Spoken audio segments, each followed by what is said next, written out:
नमस्कार, चुनाव क्षेत्र में आपका स्वागत है। मैं हूं मुकेश कुमार। दोस्तों, पश्चिम बंगाल में ममता बनर्जी बड़ी लड़ाई लड़ रही हैं। एक तरफ मोदी शाह आक्रामकता के साथ उन पर हमले कर रहे हैं, तो दूसरी ओर कोलकाता हाई कोर्ट लगातार उनके सामने समस्याएं खड़ी कर रहा है। राज्यपाल ने एक अलग ही मोर्चा खोल रखा है और चुनाव आयोग भी मोदी सरकार के साथ खड़ा दिख रहा है। ऐसे में पहला सवाल तो यही है कि वे इतनी सारी चुनौतियों का सामना कैसे कर रही हैं। दरअसल मोदी को बड़ी उम्मीदें हैं, क्योंकि पश्चिम और उत्तर भारत में होने वाले घाटे की जो भरपाई है वो पश्चिम बंगाल से करना चाहते हैं।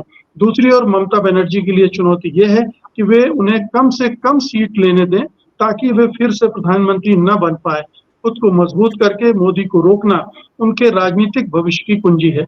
उनके लिए कांग्रेस और लेफ्ट का मोर्चा भी चिंता का विषय है, क्योंकि नजदीकी लड़ाई में वोटों का बंटवारा किसे नुकसान या फायदा पहुंचाएगा, कहा नहीं जा सकता। अब सवाल यह है कि छठे दौर के मतदान के ठीक पहले परिस्थितियां क्या हैं? ममता मोदी के रथ को कितना रोक पा रही हैं? वरिष्ठ पत्रकार मोनिदीपा बनर्जी हमारे साथ हैं, तो आइए उनसे इन सब सवालों पर बात करते हैं। मोनिदीपा जी, आपका कार्यक्रम में बहुत बहुत स्वागत है। Thank you. मेरा पहला सीधा सा सवाल यह है कि 5 दौर का मतदान हो चुका है, छठे दौर का होने जा रहा है। कहाँ खड़ा है पश्चिम बंगाल का चुनाव? जो उम्मीदें बीजेपी ने, मोदी ने लगा के रखी हैं और ममता बनर्जी जो कुछ कर रही हैं, वो कैसे आकार ले रहा वहां? एक तो चीज मुझे बहुत अच्छा लग रहा है पश्चिम बंगाल के बारे में, इलेक्शंस के बारे में। ये जो 5 फेजेस हुए हैं, एक चीज कंसिस्टेंट रहा है पिछले हमारे इलेक्शंस के साथ, और वो है टर्नआउट। थोड़ा फर्स्ट 2 फेजेस में लगा था थोड़ा कम है, लेकिन उसके बाद 80, 85, 86% करके वोट हो रहा है, जो बाकी देश में नहीं हो रहा है। That's a very heartening thing, कि ठीक है, पश्चिम बंगाल के लोग अभी भी एकदम जागरूक होकर वोट दे रहे हैं, उसमें कोई कमती नहीं आई है। So the enthusiasm remains high.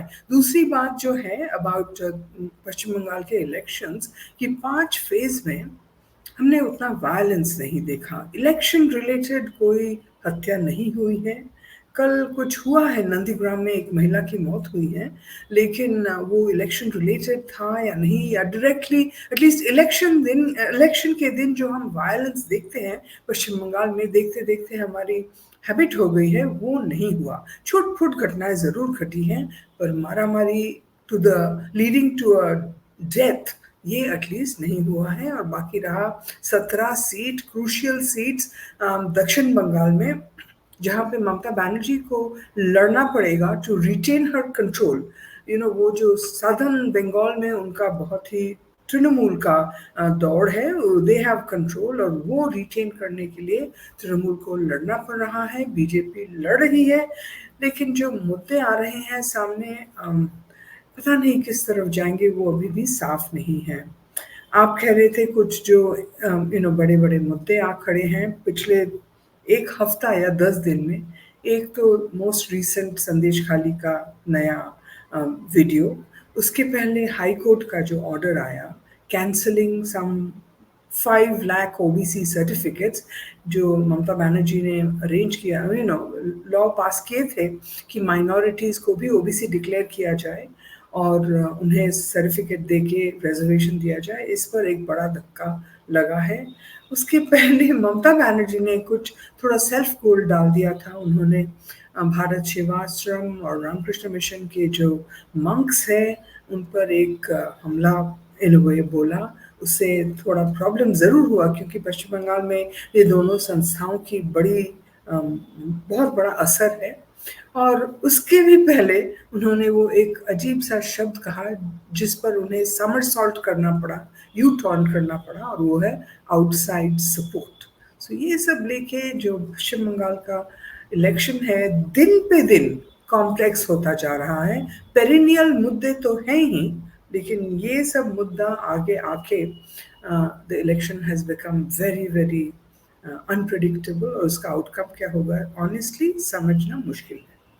जी, तो ये जो तमाम चीजें आपने गिनाई हैं, इनको बीजेपी कैसे इनकैश कर रही है? जैसे संदेश खाली का तो पहले से ही भंडाफोड़ हो गया था, करीब महीने भर पहले ही इतनी सारी चीजें आ गई थी कि जो कुछ वहाँ घटित हुआ है उसको लेकर लोगों के मन में डाउट आ गए थे। और अब ये ठीक छठे दौर के पहले ये एक नया वीडियो आ गया है जिसमें एक बीजेपी की नेता ने छोड़कर और टीएमसी ज्वाइन की और कहा है कि सारा कुछ स्क्रिप्टेड था, मोबाइल फोन वगैरह दिए गए, पैसे दिए गए वगैरह वगैरह। क्या बीजेपी संदेश खाली में डिफेंसिव हुई है? क्या बीजेपी का एग्रेशन बढ़ा है? ये 2-3-4 चीजें और आपने गिनाई। जी, संदेश खाली को लेके मैं ज़रूर देख रही हूँ कि बीजेपी का अग्रेशन कम नहीं हुआ। वो तो बोलते ही जा रहे हैं कि ये एक डबल फेक का एक कहानी है कि तृणमूल ने ही फेक करवाया एटसेट्रा, या तृणमूल के लोगों ने बीजेपी के लोगों को ट्रैप करके ऐसे बुलवा दिया, या ऐसे कुछ जो आ रहे हैं। इससे ना आप अगर मुझे पूछे तो मुझे लगता है कि संदेश खाली का जो मेन मुद्दा है वो कुछ डाइल्यूट हो गया। लोगों के मन में शक है, अब शक दोनों तरफ ही जा रहे हैं। कुछ लोग के मन में शक है कि ये एक बीजेपी कॉन्स्पिरेसी था और पूरा एक फालतू सा चीज बीजेपी ने ये बनाया, और दूसरे के लोगों के मन में ये भी शंका आ रही है कि तृणमूल आफ्टर ऑल पावरफुल है, शायद वो भी कुछ कॉन्स्पिरेसी कर रहे हैं ताकि ये मुद्दा डाइल्यूट हो जाए, क्योंकि संदेश खाली का मुद्दा सेंसिटिव तो है ही, नो क्वेश्चन अबाउट इट। उसके ऊपर ममता बनर्जी ने जाके एक थोड़ा स्लाइटली अजीब सा स्टेटमेंट दिया है कहीं पे, जिससे संदेश खाली में एटलीस्ट अमंग द बीजेपी जो सपोर्ट बेसिस हैं वहाँ पे थोड़ी हलचल मची इन कुछ दिनों में। ममता बनर्जी ने कहा कि मेरा तृणमूल का कैंडिडेट बशीरहाट कॉन्स्टिट्यूएंसी, वो है संदेश खाली का जो पार्लियामेंट्री कॉन्स्टिट्यूएंसी है, तो उन्होंने कहा कि बशीरहाट से मेरा कैंडिडेट जीत जाए तब मैं संदेश खाली जाऊंगी। तो इसको लेके भी कंट्रोवर्सी हो गया है। But the main point is that ये जो कॉन्स्पिरेसी थ्योरीज दोनों तरफ से बोला जा रहा है, इससे द मेन मुद्दा कि महिलाओं पर अत्याचार और उनकी जमीन की जो हड़पना, ये जो एक एलिगेशन है, ये दोनों थोड़ा डाइल्यूट हो गए हैं ऑनेस्टली अब। और इतने सारे मुद्दे आ रहे हैं सामने कि इफ़ यू आस्क मी, संदेश खाली का इम्पोर्टेंस एंड ग्रेविटी थोड़ा कम ही हो गया है अब फेज 6 और 7 तक। क्या आपको लग रहा है कि बीजेपी जो चैलेंज दे रही है, या हम इसमें सीपीएम और लेफ्ट और कांग्रेस को भी जोड़ लें, उनके तरफ से जो चैलेंज आ रहा है उससे ममता बनर्जी थोड़ा हिली हुई हैं, शेकी हैं? देखिए, इलेक्शन चल रहा है और मुझे तो लग रहा है कि ममता बनर्जी जिस जबरदस्त तरीके से अभी भी कैंपेन पे बनी हुई हैं और उनकी जो वक्तव्य आ रही हैं, ज़रूर तृणमूल कांग्रेस को प्रेशर के ऊपर प्रेशर है, दबाव है, और दोनों साइड से। एक तो बीजेपी का दबाव है, जैसे मैंने कहा तृणमूल अब डिफेंसिव पोजीशन में है, उनको डिफेंड करना पड़ेगा अपना टर्फ, और बीजेपी लड़ रही है, there is no doubt about it. और ये जो मुद्दाएं आ रही हैं ना, बहुत सेंसिटिव है, जैसे अपीजमेंट और उसके अगेंस्ट जो वो जो रिलीजियस मंक्स के विरुद्ध ममता ने कहा, उससे the Hindu vote will consolidate logically against the TMC. Polarisation, जी एब्सोल्युटली, पोलराइजेशन और कंसोलिडेशन होगा और भी ज़्यादा। उसके बाद ये रहा एक रिलीजियस मंक्स के बारे में, ये एक कंसोलिडेशन अगेंस्ट द टीएमसी। फिर ये जो ओबीसी का मुद्दा है, ममता बनर्जी बहुत ही अग्रेसिव स्टेटमेंट्स उन्होंने दिया कोर्ट के बारे में, कोर्ट के विरुद्ध, ऑर्डर के विरुद्ध, कि ये ओबीसी सर्टिफिकेट्स कैंसिल किया जाएगा। लेकिन इस घटना के कारण अब ओबीसी का कंसोलिडेशन ममता बनर्जी के पीछे होगा, क्योंकि ममता बनर्जी का कहना है कि ये जो ऑर्डर आया है ये इन्फ्लुएंस्ड बाय द बीजेपी, और बीजेपी का दोष है कि OBC certificates are now going to get cancelled. तो वहाँ पे फिर ममता बनर्जी के साथ एक कंसोलिडेशन होगा वोटर्स का। तो ये एक सीसॉ सा चल रहा है बीजेपी का। जैसे मैंने कहा, नंदीग्राम में एक सीनियर मेंबर, उनके पार्टी मेंबर, नंदीग्राम के जैसे जगह में उसकी माँ की हत्या हो गई, माँ को पीट के मारा गया। तृणमूल का ज़रूर कहना है कि ये इंटरनल पार्टी फ्यूड है बीजेपी का, इसलिए ये महिला की मौत हो गई, लेकिन वी डोंट नो, बीजेपी तो कह रहा है ये तृणमूल ने किया।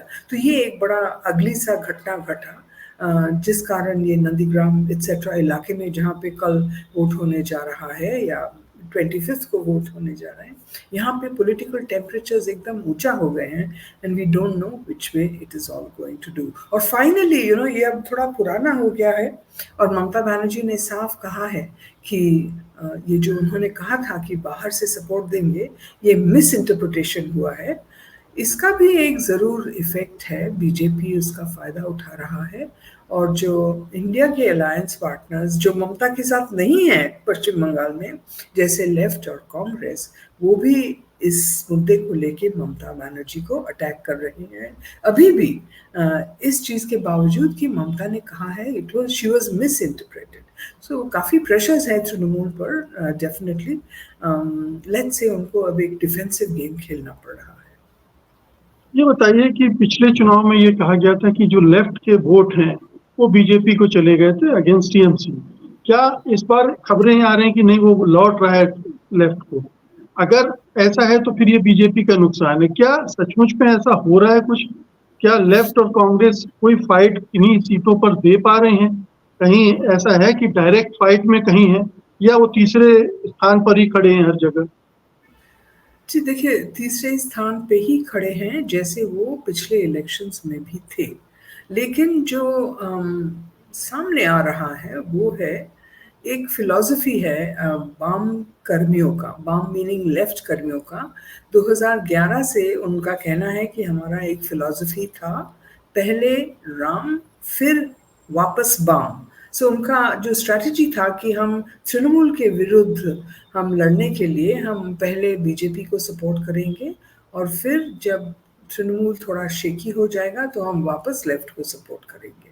सो पहले राम फिर वापस बाम, ऐसा उनका एक पॉलिसी लेके 2011 से सीपीएम वाले बीजेपी की तरफ गए और ज़रूर उनका मैचिंग वोटर परसेंटेज है। सीपीएम का 20% कम हो गया तो बीजेपी का 20% ज़्यादा हो गया, तो ये एक फैक्टर है। और अब जो वामपंथी का कहना है कि उनका फिर वापस बाम करने का समय आया है और ये वोट शिफ्ट कर रहा है back to the left. Left ने इस बार क्या किया, इंटरेस्टिंग स्ट्रैटेजी कि बहुत यंग, उनका जो यंग लीडर्स उनको उन्होंने फील्ड किया है बहुत सारे, एंड दे आर पॉपुलर, अच्छा कैंपेन कर रहे हैं, जोर से कैंपेन कर रहे हैं, लड़ रहे हैं, जो पिछले 2 इलेक्शंस में नहीं हुआ था। So there is a fight. साथ साथ जो कांग्रेस के साथ अलायंस, ये इससे एटलीस्ट लेफ्ट वर्कर्स काफ़ी सेटिस्फाइड हैं। पुराना एक प्रॉब्लम है कि लेफ्ट के वोट्स कांग्रेस को ट्रांसफ़र हो जाते हैं लेकिन कांग्रेस के वोट्स लेफ्ट को ट्रांसफ़र नहीं होते हैं, ये समस्या है। लेकिन इस बार उसमें भी थोड़ा इतना एक्टिवली अधीर रंजन चौधरी ने सपोर्ट किया है लेफ्ट को कि लग रहा है शायद ट्रांसफर्स हों। और ये जो एंटी ममता वोट, ये कैसे डिवाइड होगा ये बोलना मुश्किल है। सब एंटी ममता वोट क्या बीजेपी को जाएंगे या सब एंटी बीजेपी वोट कहाँ पे जाएंगे? एंटी बीजेपी वोट सब तृणमूल पे जाएंगे या लेफ्ट और कांग्रेस पे जाएंगे? इसको लेके एटलीस्ट इस बार मैं कह रही हूँ 12 साल बाद एक चर्चा चल रहा है पश्चिम बंगाल में, there is no doubt about it. और जो सर्वेज हैं, कुछ ओपिनियन पोल्स हैं, उनका भी कहना है कि 3 से 5 सीट ये आईएनसी और लेफ्ट जो जोट है इनको मिल सकता है। ना भी मिले पर परसेंटेज ऑफ वोट्स उनका जरूर बढ़ेगा और उसका इम्पैक्ट दोनों बीजेपी और टीएमसी पर होने की संभावना है। तो ये जो ट्रायंगुलर फाइट है, इसमें अभी नहीं कहा जा सकता इसका फायदा कांग्रेस को मिले, टीएमसी को मिलेगा या बीजेपी को मिलेगा। ये अभी कहने की बिल्कुल आप स्थिति में नहीं है। स्ट्रेट फॉरवर्ड इक्वेशन नहीं है कि पूरा बीजेपी को हर्ट करेगा ये 3 कॉर्नर फाइट, ऐसा नहीं है।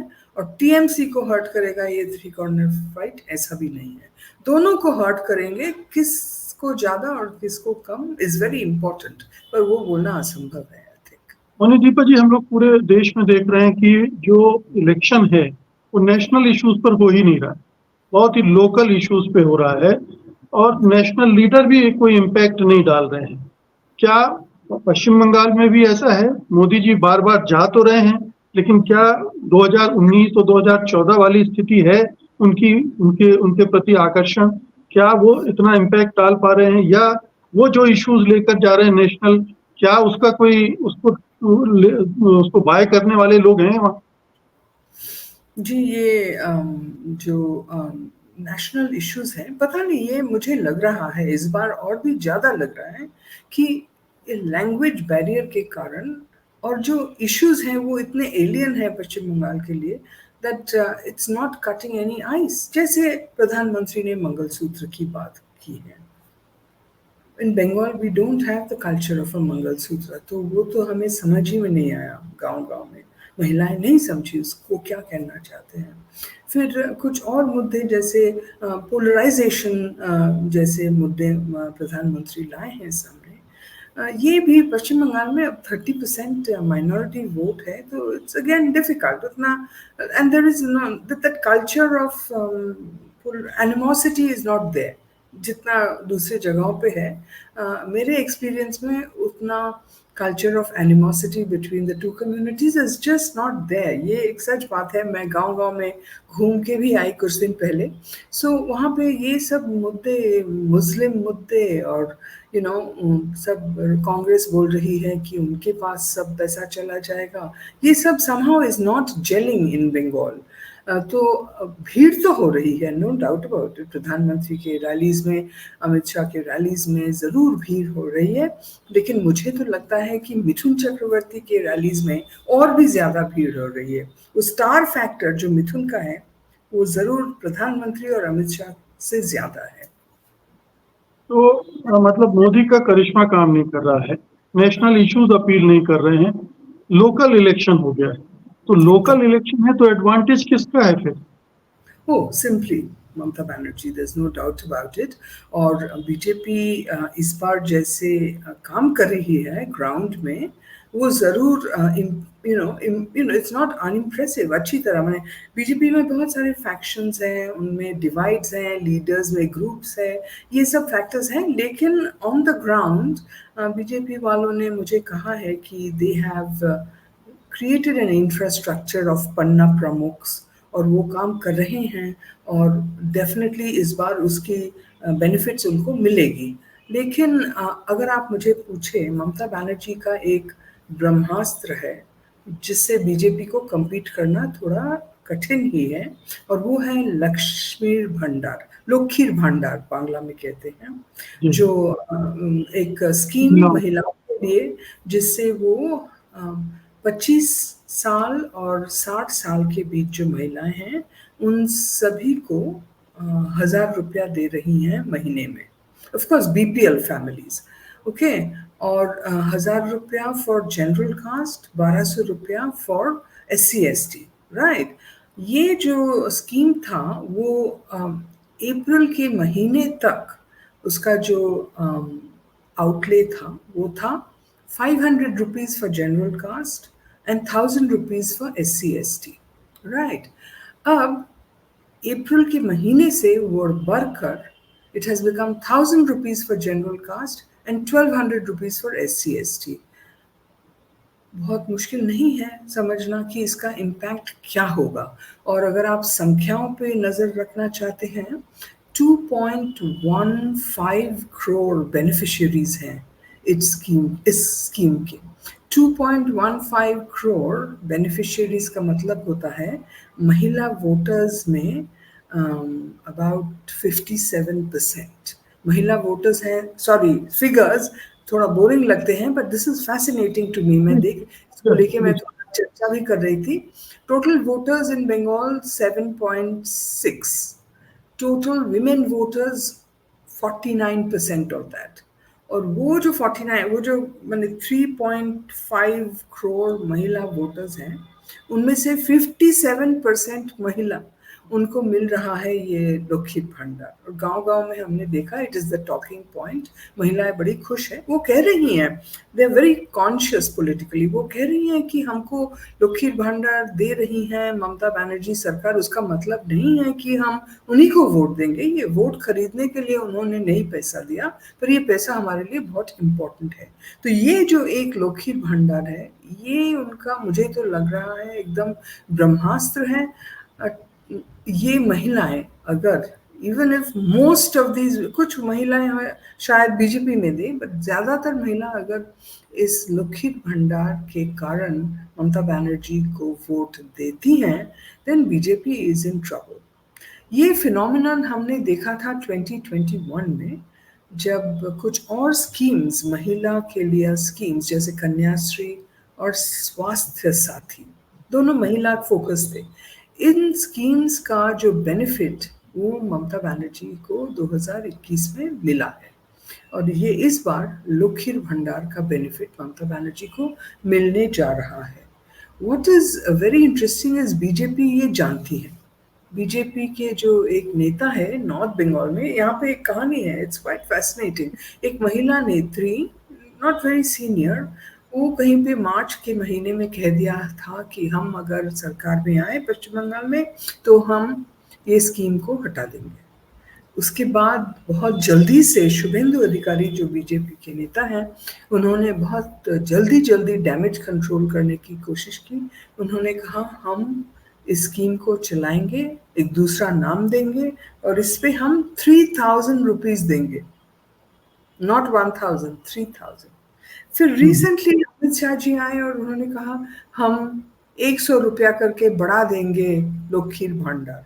उससे महिलाएं बड़ी गुस्सा हो गई, तृणमूल वाले चिल्लाने लगे कि अमित शाह क्या सोचते हैं, 100 रुपया बंगाल के महिलाओं को देके वो महिलाओं की इंसल्ट कर रहे हैं।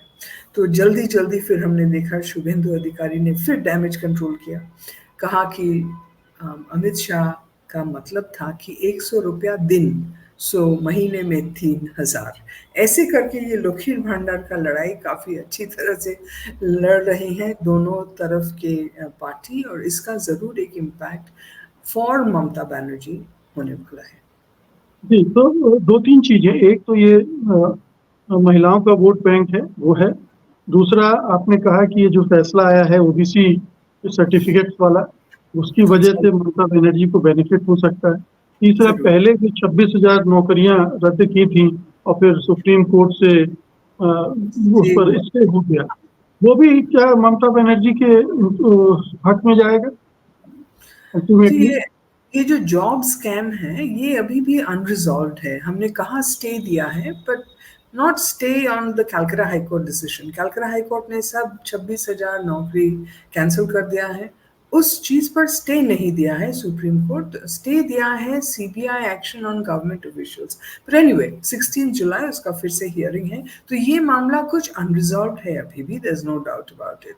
तो ये समस्या है अभी भी, और साथ साथ जो करप्शन इश्यूज हैं पश्चिम बंगाल में वो बहुत है ही, देयर इज नो डाउट। ये जो तुलाबाजी एट्सेट्रा, इसका एक समस्या है, चल रहा है, इम्पैक्ट भी होने की संभावना है।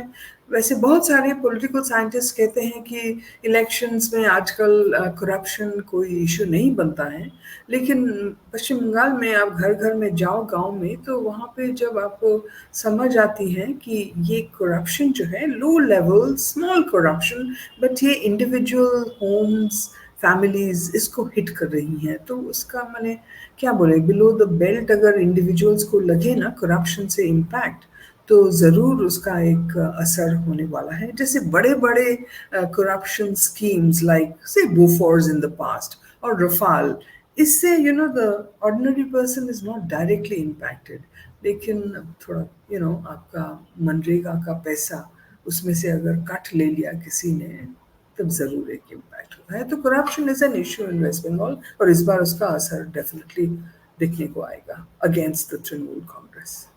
बिल्कुल। ये बताइए कि आपने कहा कि लेफ्ट और कांग्रेस को 3 से 5 सीटें मिल सकती हैं, बाकी का क्या असेसमेंट है? क्योंकि प्रधानमंत्री नरेंद्र मोदी जो नुकसान होने वाला है नॉर्थ और वेस्ट में, उसकी भरपाई के लिए एक बड़ा स्टेट उनको दिख रहा है, तो वो वेस्ट बंगाल दिख रहा है। क्या पिछली बार की टैली में कोई बड़ा बदलाव हो सकता है, या कई लोग तो बोल रहे हैं कि 10 के नीचे आ जाएगी बीजेपी, कहाँ देखो, ठहरेगी, कुछ आइडिया?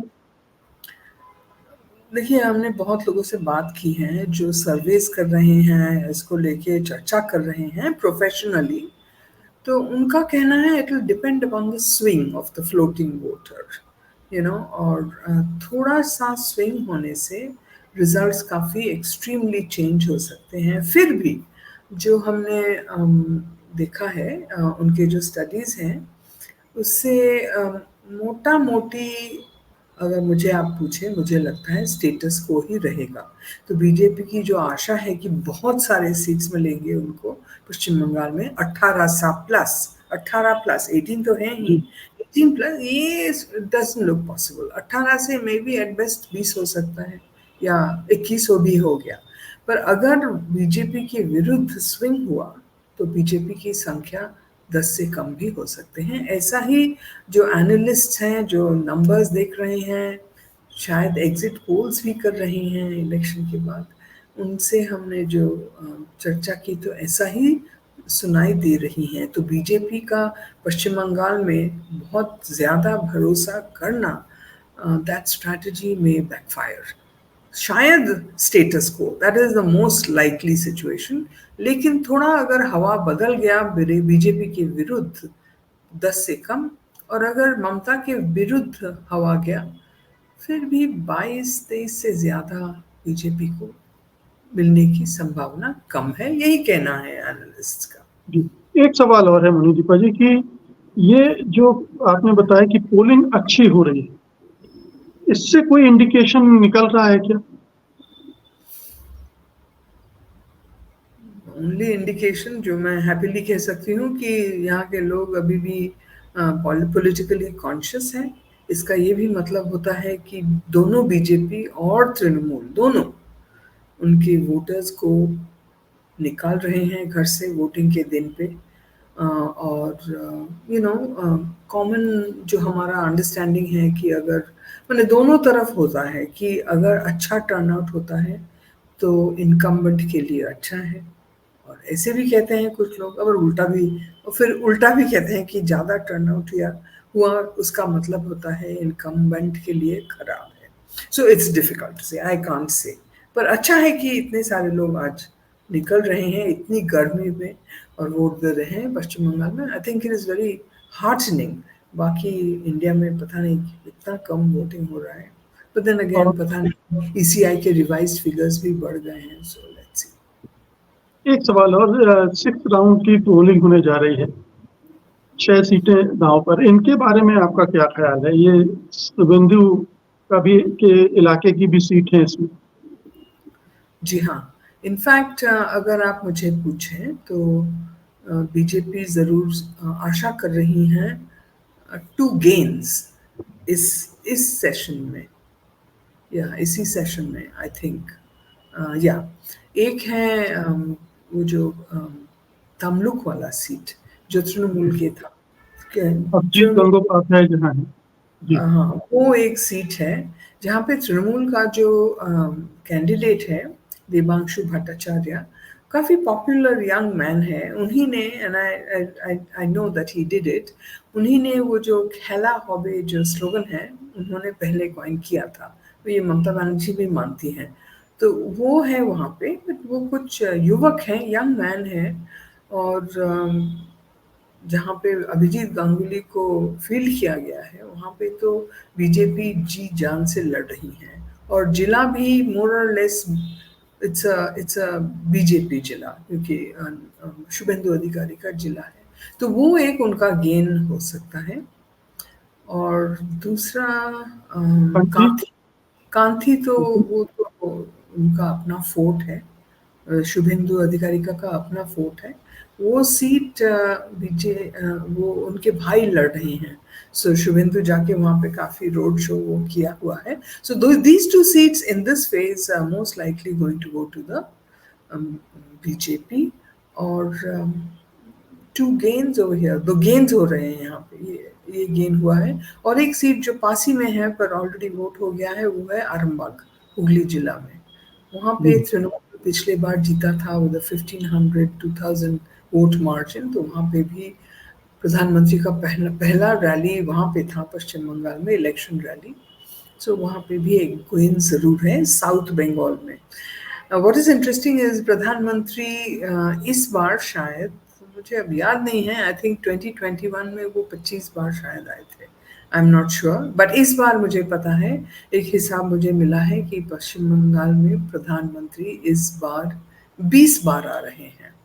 4 बार वो आए थे इलेक्शंस डिक्लेयर करने के पहले, और इलेक्शन डिक्लेयर होने के बाद वो 16 बार आए हैं या आ रहे हैं पूरा 1 तारीख तक। सो बहुत ही उन्होंने एफर्ट दिया है पश्चिम बंगाल में, कितना सक्सेसफुल होंगे ये देखना पड़ेगा। बहुत बहुत शुक्रिया मोनी दीपा जी, हमसे बातचीत करने के लिए। धन्यवाद आपका। ऑलवेज